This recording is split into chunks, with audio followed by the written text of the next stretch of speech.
I want you all to pay attention this week. Your assignment, you're living in fear all the time.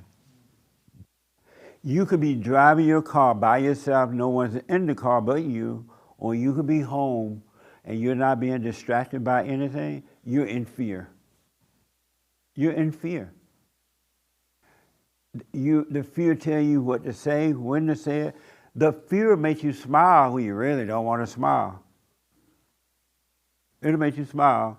You walk into the house or walking down the road, somebody smile at you, and you don't want to really smile back, but you do for fear of not smiling back. Because if you don't smile back, then now you're thinking what they're going to think of you. They're going to think I'm mean. Or if I do smile, they're going to think I'm weak. You're living in fear all the time and don't recognize that you're living in fear. If you want to overcome fear, you got to see that you're living in fear. All the time. At work, everywhere, you live in fear. But you're calling it something else. You call it nice. Oh, I'm just being nice. Or you call it mean. I'm being mean. Or you still listen to the devil, and the devil keeping you in fear by covering up himself inside of you and making you think that it's you, but it's really him. You're living in fear all the time. It dictates your whole life. Everything about it. Pay attention this week. See how you smile at people at work and you don't like them. You smile anyway. Or you're about to go over to a fellow employee and you want to ask them a question or say something to them, but you tremble. Because right away, if I say it this way, they're not going to like it. Or if I say it that way, then they may overreact. Blah, blah, blah. You live in fear. Fear, and God said, I did not give you a spirit of fear. Fear is evil. Fear is an idea in your mind.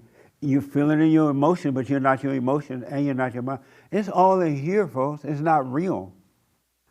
Bring every thought into captivity. And you're so deep into your thought, you don't even know how deep you are. That's why you must die from the imagination. You must die from the ego. You must die from the ego.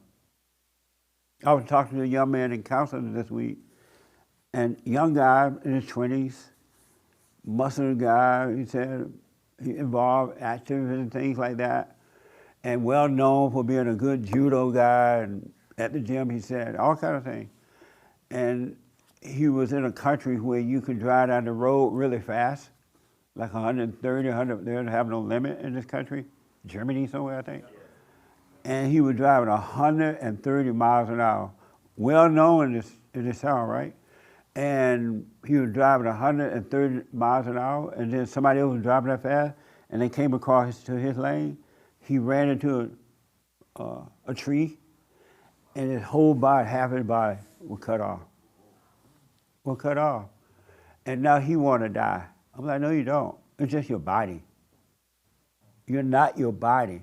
But Satan is making him identify with his body. And he got all these reasons. Satan telling him all these reasons why you should take your life. It's Satan lying to you. You are not your body. Stop identifying with anything or anyone, and you can be free. That make sense?